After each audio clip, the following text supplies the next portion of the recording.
உலகெங்கிலும் நடக்கும் முக்கிய நிகழ்வுகளை குறுஞ்செய்தி வடிவத்தில் தெரிந்து கொள்ள ஆதன் செயலியை டவுன்லோட் செய்யுங்கள். ஆதன் செயலியை டவுன்லோட் செய்ய டிஸ்கிரிப்ஷனில் உள்ள லிங்கை கிளிக் செய்யவும். பிரேமானந்தாக்கு அரசியல் சப்போர்ட். அவர் மேல 3 மர்டர் கேஸ், 10க்கும் மேற்பட்ட பாலியல் வழக்கு. யார் யார் ஏழை வாழ இருக்காங்களோ இவர் ஆள் அனுப்பி அங்க சிறுமிகளை ஆசிரமத்துக்கு வர வைப்பதை பாலியல் ரீதியாக பயன்படுத்திக் கொள்வது. அப்போ இதுதான் தொடர்ச்சியா பிரேமானந்தா பண்ணிட்டு இருக்காரு. 18 பெண்களையும் பாலியல் ரீதியாக தொந்தரவு பண்ணியிருக்காரு. இரவுல வர சொல்லுவாராம். வர சொல்லி பக்தர்களை பார்க்கறதுக்கு முந்தி ஒரு 1/2 மணி நேரத்துக்கு முந்தி வாழைப்பழத்துக்குள்ள லிங்கத்தை வச்சு முழுங்கிடுவார். நீங்க ஆயிரக்கணக்கான பக்தர்கள் உட்கார்ந்து இருக்கும் போது லிங்கத்தை எடுப்பார். எப்படி எடுப்பார்? சிகப்பு குங்குமம் என்ன ரத்தமா வரும். உண்மையா ரத்தம் வந்து பல்ஸ் போய் செத்து போயிடுவார். அப்போ மக்கள் என்ன என்ன என்ன அப்படியே பரவசப்படுவான். சிறை தண்டனை ஆன பிறகு கடலூர் ஜெயிலில் இருந்து ஆசிரமம் நடத்த ஆரம்பிச்சிட்டார். ஆமா, அதுதான் கிளைமேக்ஸ். இப்போ பிரேமானந்தா கடலூர் ஜெயிலில் சிறை அதிகாரிகளுக்கு கையூட்ட கொடுத்துட்டு என்ன பண்ணாரு, யார் எந்த வெளிநாட்டு பக்தியை வந்தாலும் சரி உடனேயா ஜெயிலர் ரூமுக்கு வர சொல்லிடுவார். ஜெயிலர் ரூம்ல யார் இருக்கணும்? ஜெயிலர் தானே இருக்கணும். பிரேமானந்தா தான் இருப்பார். இவர்களுடைய பக்தர்கள் வெளிநாடுகள் வர்றான், இலங்கையிலிருந்து வர்றான். அவர் அக்யூஸ்ட் நமக்கு தான். பாலியல் வழக்கு, கொலை குற்றவாளி, இரட்டை ஆயுள் தண்டனை, ஜெயிலே செத்து போயிட்டார், நமக்கு தான். ஆனா பக்திகளுக்கு அவர் மேலிருந்து என்ன பண்றாரு, ஆசீர்வாதம் பண்றாரு. பல பக்திகள் எல்லாம் இலங்கை முட்டா போய் தான், எல்லாம் இலங்கை தமிழர்கள் தான். அவர் செத்து போயிட்டார், ஜெயிலே செத்து போயிட்டார். யாரு? பிரேமானந்தா. இப்போ அந்த சாரிபா அறக்கட்டளை பெண்களால் தான் அந்த ஆசிரமம் உண்மையான ஆசிரமமாக நடத்தப்படுகிறது. ஊதுபத்தி செய்கிறாங்க, எல்லாருக்கும் ஒரே தரமான சாப்பாடு. இப்படி ஏறக்குறைய ஒரு 600-700 பெண்கள் இப்போ பிரேமானந்தா ஆசிரமத்தில் உண்மையான ஆசிரமா. ஆதன் நியூஸ் நேயர்களுக்கு வணக்கம். இன்று நம்மோடு மூத்த பத்திரிகையாளர் பாண்டியன் அவர்கள் இணைந்திருக்கிறார். வாருங்கள் பேசலாம். வணக்கம் சார். வணக்கம் சார். பொதுவாகவே சாமியார்கள் அப்படின்னு சொன்னா அதுல சர்ச்சைக்கு பஞ்சமே இருக்காது. ஸோ அப்படி ஒரு சர்ச்சையான ஒருத்தர்னா பிரேமானந்தா அவர்களை சொல்லலாம். இலங்கையிலேருந்து ஒருத்தர் திருச்சியில் ஆசிரமம் வச்சு இவ்வளோ சர்ச்சையானது எப்படி அப்படிங்கிறத சொல்லுங்க சார். 1983 இலங்கை தமிழர் பிரச்சனை பூதாகாரமாக இலங்கையில் தமிழர் கறி கிடைக்கும், தமிழனை வெட்டி கறிக்கடையில் கொக்கில தொங்க விட்டுருப்பான். யார? தமிழர்களை. ஆட்டுக்கறி கிடைக்கும், கோழிக்கறி கிடைக்கும். இதே போல போர்டு அங்க என்ன இருக்கும்? தமிழன் கறி கிடைக்கும். இதுதான் சிங்களவர்களுடைய இனவெறி, தமிழன் மீது அவ்வளவு வன்மம். இதுதான் அங்க அரசியல. குறைந்தது நீங்க ஒரு தமிழ் பகுதியில ஒரு கலவரம் செய்தால்தான் அவன் சிங்கள கட்சியில ஒரு தலைவனாக முடியும். இதுதான் அங்க அரசியல். 83க்கு முன்பே கொழும்பு வெளிக்கடை சிறை இருக்கு, அதுக்கு அருகில ஒரு ஆசிரமம் நடத்தியவர் இந்த பிரேமானந்தா. இவர் அங்க ஆசிரமம் நடத்துகிற பொழுது அந்த ஆசிரமத்தினுடைய அனுதாபி உறுப்பினர் யாருன்னு கேட்டீங்கன்னா விக்னேஸ்வரன். இலங்கையினுடைய முன்னாள் முதலமைச்சர் இருந்தார், இப்ப நாடாளுமன்ற உறுப்பினர் இருக்காரு. இவரு பிரேமானந்தாவுடைய சிசியன். அப்போ அவர் அப்போ ஜட்ஜு, தமிழர்களை காட்டி கொடுக்கிற ஜட்ஜு. எப்படி காட்டி கொடுக்கறதுனா, நீங்க தமிழனை தமிழ் கைது கிடைச்சானா தண்டிச்சிருவார். அப்போ சிங்கள அதிகாரி என்ன நினைக்கிறான், அரசு என்ன நினைக்குது, இவன் தாண்டா நமக்கு சரியான ஆளு. திருகோணமலையில் ஒரு டிஸ்ட்ரிக்ட் ஜட்ஜா இருக்கும்போது ஒரு வழக்கு வருது. அந்த வழக்கு வரும்போது ஆனந்தா சங்கரி எம்பி, அவரு முன்னாள் எம்பி, அவருடைய மகன் தான் இப்போ கனடாவில் அமைச்சராக இருக்காரு, ஹரிசங்கரின்னு. இவருக்கு ஒரு மாணவர்கள் நீங்க ஒரு அரசியல் அடிதடி சண்டை. இந்த வழக்குக்காக ஆனந்த சங்கரி என்னுடைய நண்பரான விக்னேஸ்வரன் கிட்ட, எப்பா ஏதோ இந்த ஈழ போராட்டத்தில் சிங்கள இளைஞனை தமிழ் இளைஞன் அடிச்சு விட்டான், இதுக்கு கடுமையான தண்டனை கொடுக்க போறார். யாரு? விக்னேஸ்வரன், பிரேமானந்தாவுடைய சிசியன். அப்போ இதை ஆனந்த சங்கரி சொல்றாரு, அப்பா அவனுக்கு எதிர்காலம் இருக்கு, ஏதோ காலேஜில் யூனிவர்சிட்டியில் சண்டை பிடிச்சிட்டானுவோ, இவனை தண்டிச்சிடாதீங்கிறாரு. நீ இனிமே கூட பேசாத, இவனை தண்டிச்சே தீருவேன் அப்படின்னு தண்டித்தவர் தான் விக்னேஷ். அவர் தான் அங்கே முதலமைச்சராக வர்றாரு. எப்படின்னு பாருங்க. அப்போ இந்திய இலங்கை உளவுத்துறையினுடைய கையாள் யாரு? விக்னேஸ்வரன். விக்னேஸ்வரனுடைய மகன், மூத்த மகன் இலங்கை சிங்கள அமைச்சர் விஜய், அதாவது ஒரு அமைச்சர் பேர் மறந்து போச்சு, ரோஹண விஜய் வீரா, அவருடைய மகள். எப்படி அப்பா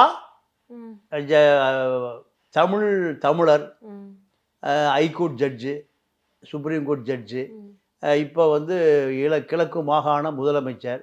இவர் எங்க பொண்ணு எடுத்திருக்காரு? சிங்கள அமைச்சருடைய வாசுதேவா நாணயக்காரன். வாசுதேவா நாணயக்காரான கலாச்சாரத்துறை சிங்கள அமைச்சர், அவருடைய மகளாத்தான் இவருக்கு பொண்ணு கட்டியிருக்காரு. எப்படி அப்ப தமிழ தேர்வானா? இவர் தான் ஆசிரமம் அமைவதற்கான அத்தனை ஏற்பாடு செய்யறாரு. எங்க? கொழும்புல. இலங்கை இனப்பிரச்சனை வந்த பிறகு அங்கிருந்து விக்னேஸ்வரன் தான் பேக் பண்ணி எங்க அனுப்புறாரு? இந்தியாவுக்கு போயிரு, அங்கதான் முட்டா பயலு மொத்தமா இருக்கான், உன்னோட வியாபாரம் அங்க ஆரம்பிச்சிடலான்னு. அவர் வந்து சேர்ந்த இடம் திருச்சியிலிருந்து புதுக்கோட்டை போறாரு.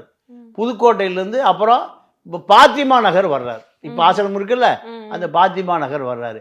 இதுக்கு அத்தனை தூண்டுகோலும் யார் காரணம்? விக்னேஸ்வரன் தான்.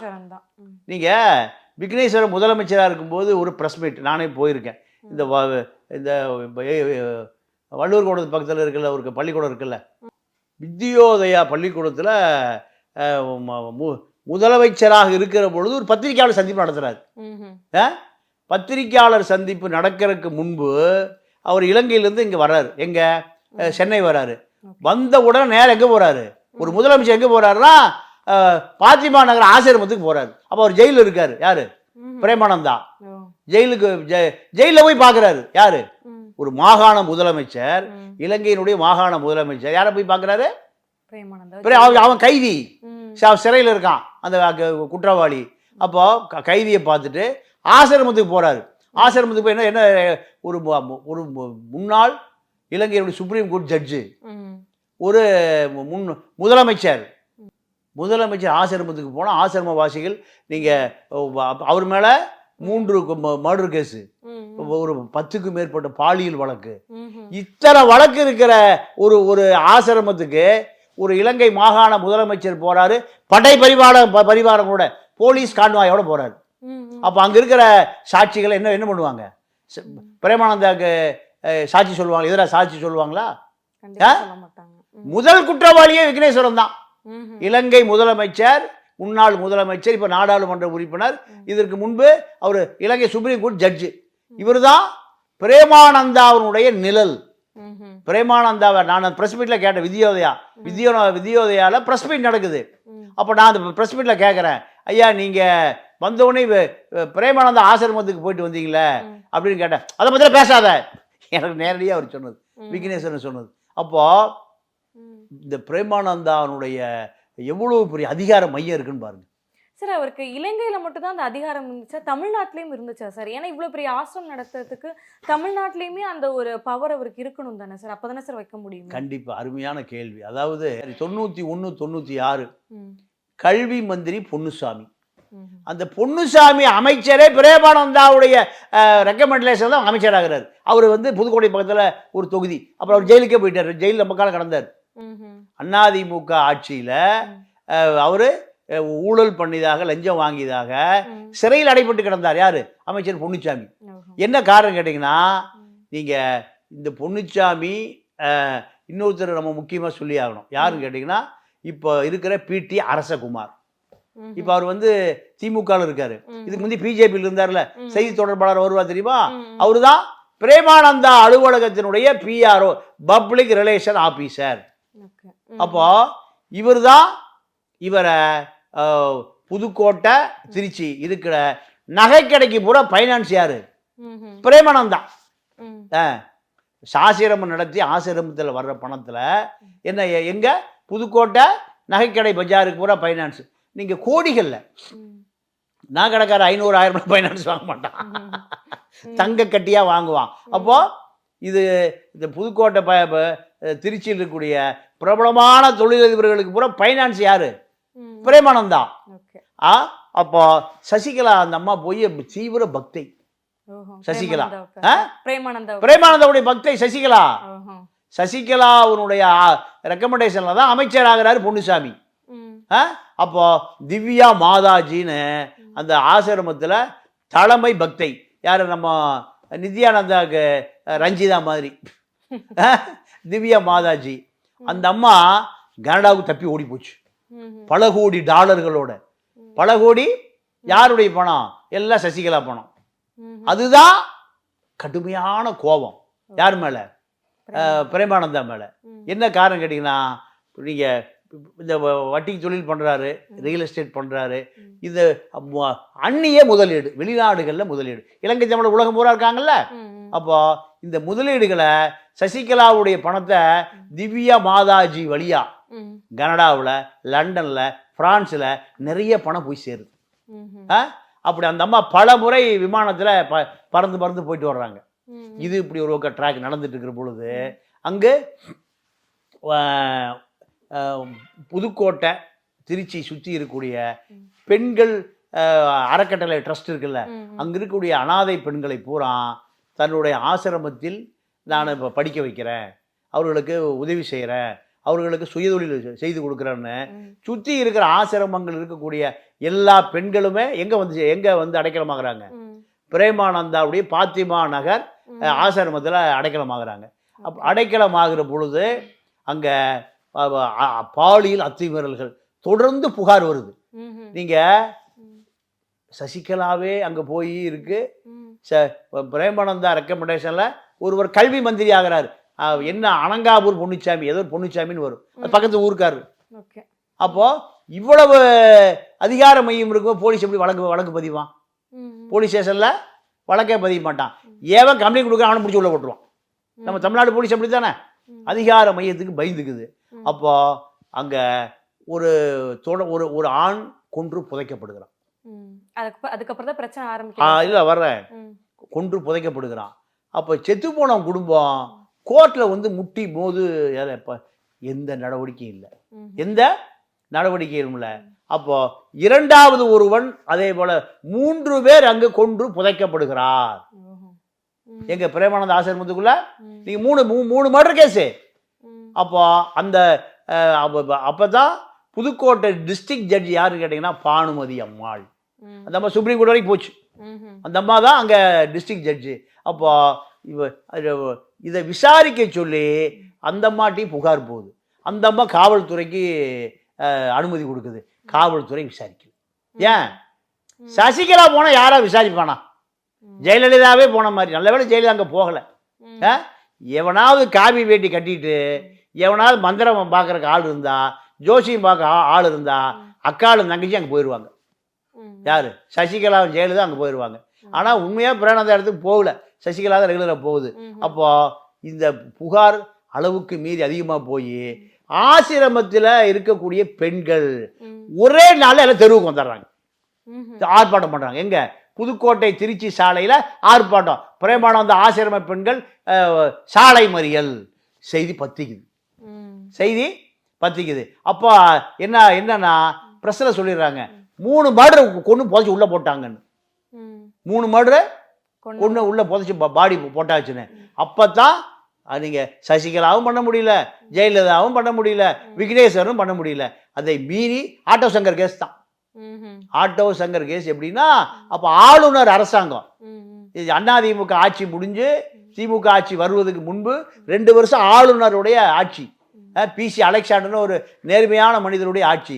அந்த ஆட்சி நடக்கிற பொழுது நீங்க செத்து போன சுடலையுடைய பொண்டாட்டி போய் ஆளுநர் மாளிகையில கை குழந்தைய வச்சுட்டு நீட்டி தெருவில் படுத்துறான் பொம்பளை. உடனே ஆளுநர் கேட்கிறார், என்ன இந்த பொம்பளை புருஷனை காணனுங்கிறான். போலீஸ் நடவடிக்கை பண்ணி ஒரு நேர்மையான அதிகாரி இதை விசாரி. ஆட்டோ சங்கர் கேஸ் விசாரிக்கிறனுடையும் என் புருஷனை காணனுடையும் எங்க இருந்தான்? அங்கதான் ஆட்டோ ஓட்டிட்டு இருந்தான். என் புருஷனை கொண்டு போச்சுட்டானுங்கிறான். ஆசிரமத்தை அதே கதை தான். 3 பேர் என் பையனை காணோம், என் பையனை கொண்டு போச்சிட்டானுங்க. அப்போ இந்த பெண்கள் பாலியல் புகார். காக்கா உட்கார பணம் உழுகுது. உடனே ஆசிரமத்தில் எங்க புதைச்சாங்கன்னா அங்க ஒரு உள்ள 3 சுடுகாடு இருக்கு. 3 சவம் அடக்கம் பண்ணியதுக்கான அடையாளம் இருக்கு. தோண்டாத டிஆர்ஓ தலைமையில தோண்டுகிற பொழுது 3 சடலம் வருது. இந்த சடலம் யாரு? இது இவர்களை ஏன் கொண்டு புதைச்ச? நீ அவ அப்படியே இயற்கையா செத்துருந்தா என்ன பண்ணிருக்கணும்? பாடி அவன் உறவினர்கிட்ட கொடுத்துருக்கணும், அப்பங்கிட்ட கொடுக்கணும், ஆத்தாட்ட கொடுக்கணும், யார்ட்டையா கொடுக்கணும். நீ ஏன் புதைச்ச? இதுதான் வழக்கு. இதுதான் வழக்கு. பாலியல் புகார், 3 மர்டர் கேஸ். அதுல சிறுமிகளை கற்பழிச்சதா சொல்றாங்க. அதான் நிறைய. அதாவதுமா 20க்கு 20 அங்க சிறுமிகளை நீங்க ஆசிரமத்துக்கு வர வைப்பதை பாலியல் ரீதியாக பயன்படுத்திக் கொள்வதற்கு தான். இத்தனை நீங்க அது எப்ப என்ன நடக்குதுன்னா, நீங்க அந்த ட்ரஸ்ட் அனாதை ஆசிரம ட்ரஸ்ட் இருக்குல்ல, யார் யார் ஏழை வாழை இருக்காங்களோ இவர் ஆள் அனுப்பி எல்லாம் இங்க வந்து சேர்ந்துக்கப்பா, எல்லாருக்கும் உணவு, உடை, உறைவிடம், படிக்க வைக்கிற எல்லாம். அப்போ நம்ம ஏழை சனம் என்ன பண்ணும்? வந்து இங்கே சேர்ந்துக்கும். சேர்ந்தா இவருக்கு பாலியல் ரீதியான பயன்பாட்டுக்கு தான் அவ்வளோ வரைக்கும் கொண்டு சேர்த்துறது. அப்போ இதுதான் தொடர்ச்சியாக பிரேமானந்தா பண்ணிட்டு இருக்காரு. பிரேமானந்தாவுக்கு அரசே சப்போர்ட். சசிகலாவே அங்கே போய் பார்க்குது. சசிகலா சொல்லி மந்திரி ஆகிறாரு பொன்னுச்சாமி. அப்போ யார் நடவடிக்கை எடுப்பாங்க? இது தாண்டிய பிறகு என்ன ஆச்சுன்னு கேட்டிங்கன்னா, எல்லா பக்கமும் எல்லா பெண்களும் புகார் நேரடியாக. அப்போ வந்து இதுக்கு 100% நீங்கள் நீதியரசர் பானுமதி தான். அந்த அம்மா தான். அந்த அம்மா கொஞ்சம் கூட சமரசமே பண்ணலை.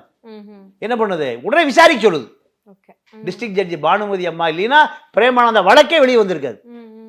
பிசி அலெக்சாண்டர் இல்லைன்னா ஆட்டோ சங்கர் கதையே வெளியே வந்திருக்காது. அந்த அம்மா விசாரிக்க உடனே ஆர்டர் போட்டுருது. எல்லாம் மர்டர் கேஸு. இப்போ பெண்கள் பாலியல் ரீதியான பெண்கள் பாதிக்கப்பட்டதை அந்த அம்மாவே நேரடியாகவே ரிப்போர்ட் வாங்குது. ரிப்போர்ட் வாங்கி எல்லாமே வழக்காக்குது. வழக்காக்கிய பிறகு அவருக்கு இரட்டை ஆயுள் தண்டனை. எவ்வளவு? இரட்டை ஆயுள் தண்டனை. நீங்கள் அந்த அம்மா 50 லட்சம் ரூபா கோடிக்கணக்காக ஃபைன் போடுது. ஏன்னு கேட்டால் சட்ட அமைச்சர் ராம் ஜெத்மலானி, யாரு? இந்தியாவுடைய சட்ட அமைச்சர் ராம் ஜெத்மலானி எங்க வராரு? டிஸ்ட்ரிக்ட் கோர்ட்டுக்கு வராருமா. அப்போ அவருக்கு ஒரு சிட்டிங்க்கு 10 லட்ச ரூபா கொடுக்கணும். அந்த காலத்தில் ஒரு சிட்டிங்க்கு 10 லட்ச ரூபா கொடுக்கணும். ஆமா, ஒரு நாட்டினுடைய இந்தியா பெருநிலத்தினுடைய இந்திய துணைக்கண்டத்தினுடைய சட்ட அமைச்சரை வக்கீலா வச்சிருக்க எவ்வளவு கோடி பணம் இருக்கணும். அதனால அந்த அம்மா ஏதோ கோடிக்கணக்கான ரூபா ஃபைன் போடுது. கோடி கணக்கான ஃபைன் போடுது. அப்போ இந்த வழக்குக்கு வர்றாருல ராம் ஜெத்மலானி, வரும்போது பெண்கள் பூரா தொடப்பக்கட்டை செருப்போடு நிற்கிறாங்க.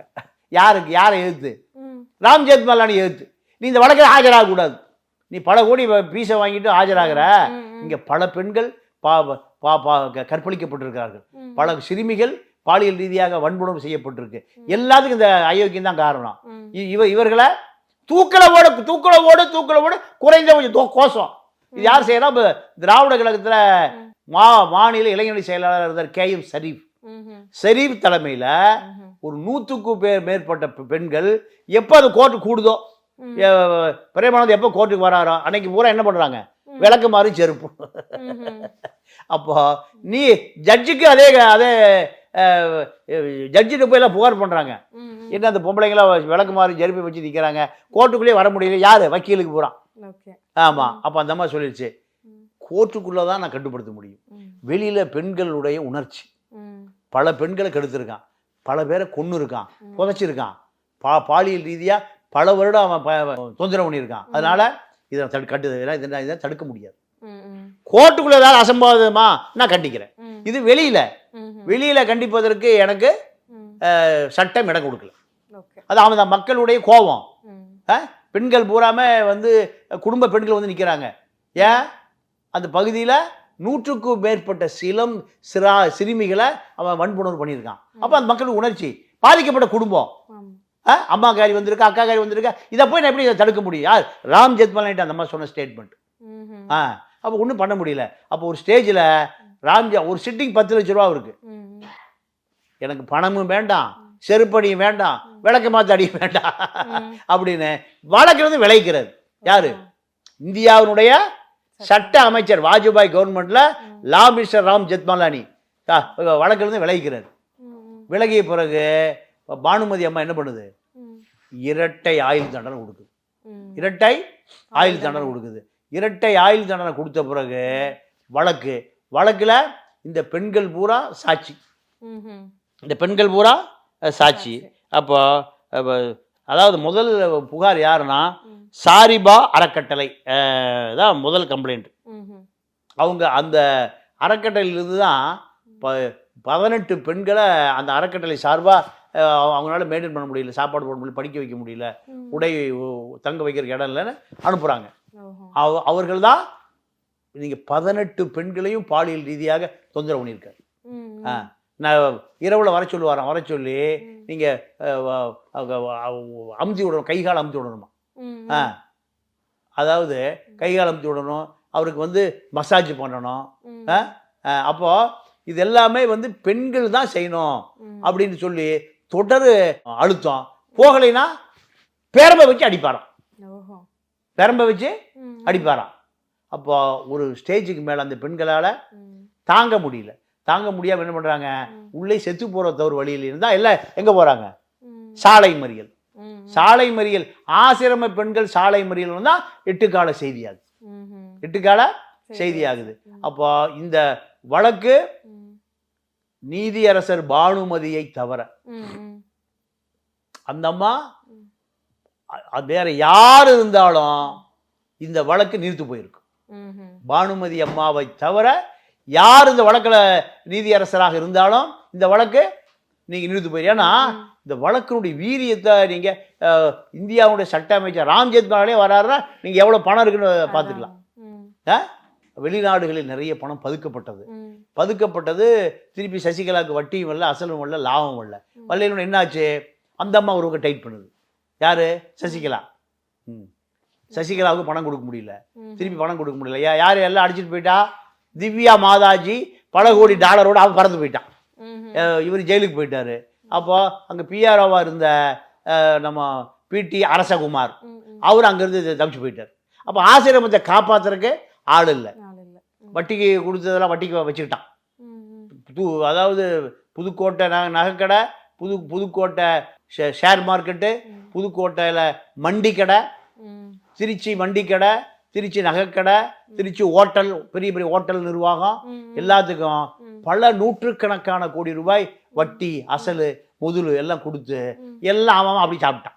முடிஞ்சு போச்சு. அப்போ பிரேமானந்தா கடலூர் ஜெயிலில், கடலூர் ஜெயிலில் இருந்த வழக்கு முடிஞ்சு சிறை தண்டனை ஆன பிறகு கடலூர் ஜெயிலில் இருந்து ஆசிரம் நடத்த ஆரம்பிச்சிட்டார். ஆமா, அதுதான் கிளைமேக்ஸ். இப்போ நித்யானந்தா தப்பிச்சு போயிட்டாரு. தப்பிச்சு போய் கோஸ்டரிகாவில் இருக்காரு, ரஞ்சிதாவோட இருக்காரு ஒரு தனி தீவுல.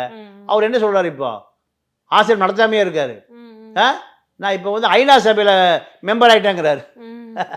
இங்க நீங்க இன்டர்போல் தேடுது, சர்வதேச போலீஸே தேடுது. யார? நித்யானந்தா. அவ்வளோ பாலியல் புகார் வழக்கு இருக்கு, பண மோசடி, அன்னி செலாவணி மோசடி. ஆனா என்ன நடக்குது? கோஸ்டரிகால நான் ஐநா சபையில் மெம்பர் ஆகிட்டேங்கிறார். அதே போல் என்னாச்சு? பிரேமானந்தா கடலூர் ஜெயிலில் இருந்து பக்தைகள் பூரா, வெளிநாட்டு பக்தைகள் பூரா, வெள்ளக்காரி பக்தைகள் பூரா எங்கே போகிறாங்க? கடலூர் ஜெயிலில் போய் ஆசீர்வாதம் வாங்கிட்டு போகிறாங்க. கடலூர் ஜெயிலில் போய் ஆசீர்வாதம் வாங்கிட்டு போகிறாங்க. அதே போல் நீங்கள் முன்னாள் முதலமைச்சர் விக்னேஸ்வரனும் எங்கே போய் ஆசீர்வாதம் வாங்கிட்டு போகிறாரு? நாடாளுமன்ற உறுப்பினராக ஆவதற்கு முன்பு நேராக கடலூர் ஜெயிலுக்கு போகிறாரு. கடலூர் ஜெயிலுக்கு போய் நீங்கள் அங்கே ஜெயிலர் ரூமில் ஒரு கட்டு பணத்தை 10,000 கொடுத்தீங்கன்னா ஜெயிலர் இருந்துச்சு வெளியே போயிட்டு ஜெயிலர் ரூமில் அவர் உட்கார வச்சுருவாங்க. யாரை? இப்போ எல்லா ஜெயிலும் அதான் நடக்குது. நீங்கள் எல்லா அக்யூஸ்டும் எப்படி இருக்கான்? பெரியார் தான் சொல்லுவார், என்னடா ஜெயிலா, அதுக்கு பேர் என்ன தெரியுமா? பெரியார் சொல்லுவார், சட்ட விரோதிகளும் சமூக விரோதிகளும் அரசாங்க செலவுலையே நல்லா சாப்பிட்டு உடம்பை தயார்படுத்துறதுக்கு அரசு கட்டி வைத்திருக்கோம் கெஸ்ட் ஹவுஸ். எது? ஜெயில். அங்கே போய் எவனும் திருந்த மாட்டான். எல்லாம் மறுபடியும் அங்கே கிரிமினல் வேலை பார்க்குறதுக்கு திட்டம் போடுற இடம். ஏன்னா காசை கொடுத்தா அங்கே குவார்ட்டரும் கிடைக்கும், சாராயம் கிடைக்கும், கஞ்சா கிடைக்கும், பிரியாணி கிடைக்கும், எல்லாம் கிடைக்கும். அப்போ பிரேமானந்தா கடலூர் ஜெயிலில் சிறை அதிகாரிகளுக்கு கையூட்டை கொடுத்துட்டு என்ன பண்ணார்? யாரும் இப்போ எந்த வெளிநாட்டு பக்தியை வந்தாலும் சரி, உடனே ஜெயிலர் ரூமுக்கு வர சொல்லிடுவார். எங்க? ஜெயிலர் ரூமுக்கு. ஜெயிலர் ரூம்ல யார் இருக்கணும்? ஜெயிலர் தானே இருக்கணும். பிரேமானந்தா தான் இருப்பார். பல பேர் போய் பார்த்துட்டு சொன்னாங்க. அவர் சாவு இறப்பதற்கு முன்பு வரை அவரை சந்திக்கணும்னா எங்க போய் பார்க்கலாம்? ஜெயில இல்ல, ஜெயிலர் ரூம்ல. ஜெயில இருக்கிறது குற்றவாளி இருப்பான். இவர் ஜெயிலுக்கெல்லாம் போக மாட்டார். எங்க இருப்பாரு? ஜெயிலர் ரூம்ல தான். ஜெயிலர் ரூம்ல அந்த ஜெயில் நிர்வாகத்தையே கண்காணிக்கக்கூடிய ஒரு பெரிய அதிகாரி. இப்போ சசிகலா அம்மா இப்போ ஷாப்பிங் போயிட்டு வந்து ரூபா சொல்லிச்சுல, ஜெயிலர் ரூபா சொல்லிச்சுல, அதே போல பிரேமானந்த கடலூர் ஷாப்பிங் போக வேண்டிய தேவையில்லை. அதனால ஜெயிலர் ரூம்ல தான் எல்லாமே பார்க்குறது. ஏன்னா வருகிறவங்க எல்லாமே மிகப்பெரிய தொழிலதிபர்கள், அரசு அதிகாரிகள், முன்னாள் அதிகாரிகள், வெளிநாட்டு ராஜதந்திர அந்த டிப்ளமேட்டிக்ஸ். விக்னேஸ்வரே போறாரு, இவர் வெளிநாட்டு எம்பி தானே, வெளிநாட்டு எம்பி, வெளிநாட்டு முதலமைச்சர். இவரே போய் நீங்க கூனி குறுகி ஆசீர்வாதம் வாங்குறாரு. அப்ப ஜெயிலர் என்ன பண்ணுவாரு? சரி பெரிய ஆளு, நமக்கு தேவையானது பண்ணி கொடுங்கப்பா, அவ்வளவுதான். ஜெயிலருக்கு தேவையான வசதிகளை வாங்கிட்டு யார் அனுமதிக்கிறாரு? எல்லா பக்தியிலும் அனுப்புறாரு. இது பெரிய இன்னொரு பெரிய கிளைமாக்ஸ் என்ன தெரியுமா? எந்த பெண்கள் புகார் கொடுத்தாங்களோ அந்த பெண்களே ஆசிரமத்தை கைப்பற்றிட்டாங்க. எந்த பெண்களை என்ன பாலியல் ரீதியா என்ன வன்முறை பண்ணிட்டான்னு சொல்லி சாலை மறியல் பண்ணாங்களோ, ரோடு மறியல் பண்ணாங்களோ, வழக்கு தொடுத்தாங்களோ, பானுமதி அம்மா நீதிமன்றத்தில் சாட்சி சொன்னாங்களோ, எல்லாமே முடிஞ்ச பிறகு அவர் சிறைக்கு போயிட்டார். யாரு? சிறைக்கு போயிட்டார். சிறைக்கு போன பிறகு இந்த பாதிக்கப்பட்ட பெண்கள் எல்லாம் என்ன பண்ணாங்க? வந்து ஆசிரமத்தை கைப்பற்றி பல கோடி ரூபாய் சொத்து இருக்கு, பல ஏக்கர் நிலம் இருக்கு, நெல் விளையுது, புல்லு விளையுது, கத்திரிக்காய் விளையுது, முருங்கைக்காய் விளையுது, எல்லாம் விளையுது. எங்க? 60 ஏக்கரா. அப்ப பார்த்தாங்க நம்ம உள்ள வந்து அவரும் ஆசிரியமே பக்தை ஆயிட்டாங்க. எங்க? யார் புகார் கொடுத்து வெளியே போனாங்களோ அதே சாரிபா அறக்கட்டளை சார்பாக அந்த ஆசிரமம் கைப்பற்றப்பட்டு இன்னைக்கு அவங்க கண்ட்ரோல் தான் இருக்கு. அவர் செத்து போயிட்டார், ஜெயிலில் செத்து போயிட்டார். யாரு? பிரேமானந்தா. இப்போ அந்த சாரிபா அறக்கட்டளை பெண்களால் தான் அந்த ஆசிரமம் உண்மையான ஆசிரமமாக நடத்தப்படுகிறது. இன்னைக்கு படிக்க வைக்கிறாங்க, ஸ்கூல் ஃபீஸ் கிடையாது, பெண்களுக்கு சுய உதவிக்குழு, தையல் மிஷின் இருக்கு, செங்கல் உள்ள செய்கிறாங்க, ஊதுபத்தி செய்கிறாங்க. இப்படி ஏறக்குறைய ஒரு 600-700 பெண்கள் இப்போ பிரேமானந்த ஆசிரமத்தில், உண்மையான ஆசிரமம், எல்லாருக்கும் ஒரே தரமான சாப்பாடு, எல்லாருக்கும் ஒரே விதமான உடை, ஒரே விதமான தொழுகை, பிரேயரு, கடவுளை கும்பிடுறது, மீதி நேரம் வேலை செய்யறது, வயசானவங்க யார் போனாலும் சரி. பிரேமானந்த ஆசிரமம் பாத்திமா நகர்ல இப்பதான் அது முழுமையான ஆசிரமமாக அது நடந்துட்டு இருக்கு. காரணம் கேட்டீங்கன்னா பல கோடி ரூபாய் சொத்து வெளிநாடுகள் இருக்கு. பிரேமானந்தாவை பார்க்க அங்க அடக்கம் பண்ணியிருக்கு. எங்க? அந்த ஆசிரமத்துக்குள்ள. அப்போ வெளிநாட்டு பக்திகள் பூரா வந்து பிரேமானந்தாவை ஆசீர்வாதம் வாங்க வருகிறவர்கள் எங்க வர்றாங்க? அந்த பாத்திமா நகர் ஆசிரமத்துக்கு வர்றாங்க. வந்துட்டு அவரு சமாதியில ஒரு மலர் வளையம் வச்சுட்டு போயிட்டு தான் இருக்காங்க. அவர் அக்யூஸ்ட் நமக்கு தான், பாலியல் வழக்கு, கொலை குற்றவாளி, இரட்டை ஆயுள் தண்டனை, ஜெயிலே செத்து போயிட்டார், நமக்கு தான். ஆனா பக்திகளுக்கு அவர் வந்து மேலிருந்து என்ன பண்றாரு? ஆசீர்வாதம் பண்றாரு. பல பக்திகள் எல்லாம் இலங்கை முட்டா பைய தான், எல்லாம் இலங்கை தமிழர்கள் தான். வந்து இங்க வந்து இந்த ரஜினி படம் பார்க்குறவன், கமல் படம் பார்க்குறவன், தளபதி விஜய் படம் பார்க்குறவன் எல்லாம் நீங்க படம் இங்க அதிகமா ஓடுறதை விட ஐரோப்பா நாடுகளில் தான் அது டபுள் மடங்கு காசு, டபுள் மடங்கு இல்லை டாலர்ல தான் படம் பார்க்குறான் இந்த முட்டா பயலுக்கு போகிறான். அப்போ அங்கே வந்து என்ன பண்ணுறான்? பிரேமானந்த ஆசிரமத்தை தொட்டு மலர் வளைய வச்சுட்டு அந்த மண் எடுத்து பூசிட்டு கொஞ்சம் மண்ணை மூட்டை கட்டிட்டு போகிறானா. அப்போ இன்னும் பிரேமானந்தா மீது உள்ள அந்த பக்தி குறையலை, இது தொடர்கிறது. அவரை பொறுத்த வரைக்கும் 83 கலவரத்துக்கு முன்பு இலங்கையில் நடத்துகிற அதே ஆசிரமம் அங்கிருந்து அகதியாக திருச்சி வந்து புதுக்கோட்டை போய் பாத்திமா நகர் போய் ஆசிரமம் அமைக்கப்பட்டு இவர் வாழ்ந்த கரைபடிந்த அத்தனை அத்தியாயங்களும் துடைக்கப்பட்டு இப்போ நீங்க இன்னொரு 25-50 வருஷம் கழிச்சு அவருக்கு என்ன பட்டம் கிடைக்கும்? புனிதர் பட்டம். ஏன்னா இப்போ அங்கே ஒரு 600-700 பேர் இருக்காங்க. இன்னொரு 10 வருஷம் ஆகும்போது அதே 2000 ஆயிரும். 2000 ஆன பிறகு எல்லாருமே இப்போ அங்கே வந்து ஒரு 100க்கும் மேற்பட்ட அறை இருக்கான். யாருடைய அறை? பெண்கள் தங்கறதுக்கு, ஆண்கள் தங்கறதுக்கு. எல்லா ரூம்லையும் யார் படமா மாற்றிருக்கான்? பிரேமானந்தா. யோகி பாபு மாதிரியே இருப்பார். யோகி பாபு அண்ணன் மாதிரி இருப்பார். யாரு? பிரேமானந்தா. உண்மை அப்படித்தான். படத்தை பார்த்துருக்கீங்கல்ல? ஆமா. அங்க 120 அறைகளிலும் யாருடைய படம்? பிரேமானந்தா. பார்த்தா யோகி பாபு அண்ணன் மாதிரி இருப்பார். யோகி பாபு அண்ணன் மாதிரி இருப்பார். அந்த படம் அதுக்கு ஊதுபத்தி கொளுத்தி சாம்பிராணி காமிச்சு எப்போ வெள்ளிக்கிழமைக்கு இன்னைக்கும் வழிபட்டுருக்கு. என்ன காரணம்? இது ஆசிரமம் அமைச்சனால தான் நம்ம சாப்பிட்றோம். ஆசிரமம் இருக்கிறனால தான் தங்குறோம். ஆசிரமம் இருப்பதனால தான் நம்ம வாழ்கிறோம். அதனால நமக்கு எப்பவுமே ஆன்மீக குரு யாரு? சாய்பாபா தான். அதனால அனைவருடைய வீடுகள் இது அந்த அறைகள் ஆசிரமத்தில் இருக்கக்கூடிய 120க்கு மேற்பட்ட அறைகளில் நீங்கள் பிரேமானந்தாவுடைய படம் மாட்டப்பட்டு அவர் வணக்கத்துக்குரியவராக வழிபாட்டுக்குரியவராக மாறி மக்கள் வழிபாட்டு கொண்டு இருக்கிறார்கள். இவர்களுடைய பக்தர்கள் வெளிநாடுகள்லேருந்து வர்றான், இலங்கையிலிருந்து வர்றான். ஏன்னா அவர் இலங்கை தான் முதல்ல ஆசிரமம் வச்சிருந்தாரு. கொழும்புல தான் ஆசிரமம் வச்சிருந்தாரு 83 கலவரத்துக்கு முன்பு. அதே போலதான் இப்போ அவங்க இலங்கை மக்கள் தான் அதிகமான டிவோட்டிஸ். இலங்கை மக்கள் தான் வெளிநாடுகளில் போயிருக்காங்கல்ல, அவர்களும் கொண்டு வந்து டாலர்களை கொடுத்துட்டு போறான். யார் மேல?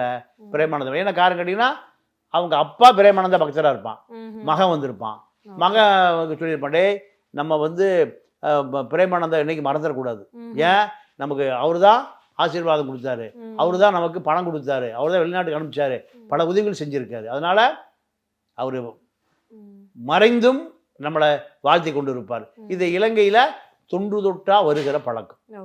அதுதான் இன்னைக்கு பிரேமானந்த ஆசிரமம் இன்னைக்கும் அழிந்து போகாமல் பிரேமானந்த ஆசிரமம் உயிரோடு உயிர்ப்பித்து இருப்பதற்கு காரணம் பிரேமானந்தாவால் பலன் பெற்ற 1000க்கு மேற்பட்ட குடும்பம், இலங்கை தமிழர் குடும்பம் இன்னும் பிரேமானந்தாவை வணங்கி கொண்டுதான் இருக்கிறார்கள், அவர் வாழ்த்தி கொண்டுதான் இருக்கிறதாக நம்பப்படுகிறது. சார், அந்த வாயிலேருந்து லிங்கம் எடுத்ததா ஒரு விஷயம் ரொம்ப பரபரப்பாக பேசப்பட்டுச்சுல்ல சார், அதை பற்றி சொல்லுங்க சார். ஆமா, அதாவது என்ன பண்ணுவாருன்னா, இங்கே வாழைப்பழம் இருக்குல்ல, வாழைப்பழம் பாதி வாழைப்பழத்தை கட் பண்ணிட்டு அதுக்குள்ள தங்க லிங்கம், தங்கத்துல லிங்கம், அதை என்ன பண்ணுவாரு, வாழைப்பழத்துக்குள்ள அழுத்தி முழுங்கிடுவார்.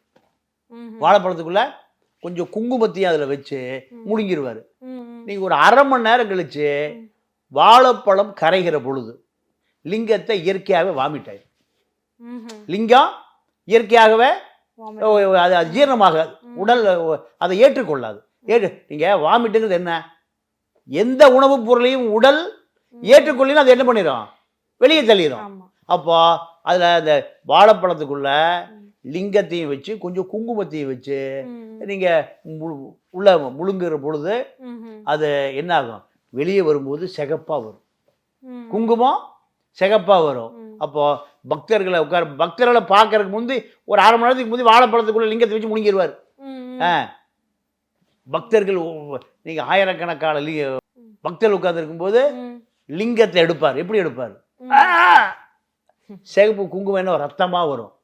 ரத்தமா உண்மையா ரத்தம் வந்து பல்ஸ் போய் செத்து போயிடுவார். அப்போ மக்கள் என்ன என்ன என்ன அப்படியே பரவசப்படுவான். பிரேமானந்தா வைத்துக் கொள்வது என்ன வருது? லிங்கம் எடுத்துட முடியுமா? விஞ்ஞானம் அது அனுமதிக்காது. ஆனா என்ன, இதுதான் அவருடைய மெஸ்பரிசம். அப்போ இது சாய்பாபா பண்ணுவார். சாய்பாபா அடுத்து பிரேமானந்தா தான். இதுதான் நீங்க லிங்கம் எடுக்கிற டாக்டிக்ஸ். இது மாதிரி பல முறை, அதாவது பௌர்ணமி, அமாவாசை, இப்படி நல்ல நாட்கள்ல பலாயிரம் பேர் உட்கார வச்சு என்ன பண்ணுவாரு, வைத்துக்கொண்டு வந்து லிங்கம் அப்படியே விழுகும். அதுதான் நீங்க நிறைய வயதான பெண்கள் ஆண்களை பார்த்தீங்கன்னா தலையில சடமுடி விழுந்துரும். பார்த்துருக்கீங்களா? கடவுள் கொடுத்துட்டான், கடவுளுடைய அனுக்கிரகம், சடமுடி விழுந்துருச்சுக்குவாங்க. அது அல்ல, அழுக்கு ஒன்று சேர்ந்து முடி திரளுவது தான் சடை விழுகிறது. நீங்க அது அழுக்கு, வேற ஒண்ணுமே இல்லை. இத மக்கள் என்ன சொல்றான்? கடவுள் அனுக்கிரகம் சடை விழுந்துருச்சு அப்படிங்க. சடை அல்ல, அழுக்கு. அதாவது நீங்க பெண்கள் சீயக்கா போட்டு குளிப்பாங்க இல்லையா? இல்லை இப்போ மாடலாக ஷாம்பு வந்துருச்சு. இது போட்டு குளிக்காம ஒரு 6 மாசம் 1 வருஷம் இருந்து என்ன ஆகும்? பிசுக்கு அழுக்கு பூரா ஒன்று சேர்ந்து முடி ஒட்டிக்கும். இது கடவுளா கொடுக்குறான்? அதே தான் லிங்கம் எடுக்கிறது என்பது வாழைப்பழத்துக்குள்ள வச்சு லிங்கத்தை முழுங்கிடுவார். வாழைப்பழம் டைஜஷன் ஆயிரும். இது இரும்பு மெட்டீரியல், அது தங்கமோ வெள்ளியோ செய்யப்பட்ட லிங்கம், சின்ன லிங்கம், அது டைஜஷன் ஆகாது. என்ன ஆகும்? வெளியில தள்ளும். இதுதான் அவர் லிங்கம் எடுக்கிற, அதுதான் அவருடைய சிறப்பு. மக்கள் எல்லாரும் நம்பினாங்களா? கண்டிப்பா நம்புறான். இன்னும் நம்பிட்டு தானே இருக்கான். இன்னைக்கு நோய் வந்துருச்சுன்னா கடவுளுக்கு தான் போய் வேண்டிட்டு இருக்கான், ஆஸ்பத்திரிக்கு ஒன்றும் போறது இல்லையே. மூட பழக்க வழக்கம் இன்னும் நிறைய மக்கள்கிட்ட இருக்குல்ல. அப்போ பல பிரேமானந்தாக்கள், பல நித்யானந்தாக்கள், பல ஜக்கி வாசுதேவுகள் வந்துட்டு தான் இருக்கான். அந்த சாமியார், போலி சாமியார் வந்துட்டு தானே இருக்கான். புதுக்கோட்டையிலேயே இன்னொரு சாமியார் கல்கி சாமியார், பல சாமியார்கள். சாமியார்களும் சமூகமும் பிரிக்க முடியாது. சாமியார்களும் சமூகமும் பிரிக்க முடியாது. மாடர்ன் இப்பெல்லாம் சாமியாரெல்லாம் மாடர்ன் ஆகிட்டான். பிரைம் மினிஸ்டர் வர்றாங்க, ஜனாதிபதி வர்றாங்க. அப்போ இவன் அங்கே குறி சொல்லிட்டு தெருவில் உட்காந்துருக்க சாமியார் 50 ரூபா கேட்குறான், இவன் 5 கோடி கேட்குறான். அவ்வளோதான். அப்போ இந்தியாவில் சாமியார்களும் சமூகமும் பிரிக்க முடியாது. பிரேமானந்தா அவருடைய லிங்கம் எடுப்பதும் நித்யானந்தா குண்டலி யோகம் செய்வதும். குண்டலி யோகம்னா நீங்கள் யோகம் பண்ணிட்டு இருக்கும்போதே தரையிலேருந்து ஒரு அடி மேலே போயிடுவாராம். அப்படின்னா வாழ்க்கையில் பண்ணவே முடியாது. யாரு? நித்யானந்தா. தரையிலேருந்து குண்டலி யோகம் ஒரு அடி உலகத்தில் யாருமே செய்ய முடியாதுங்கிறாரு.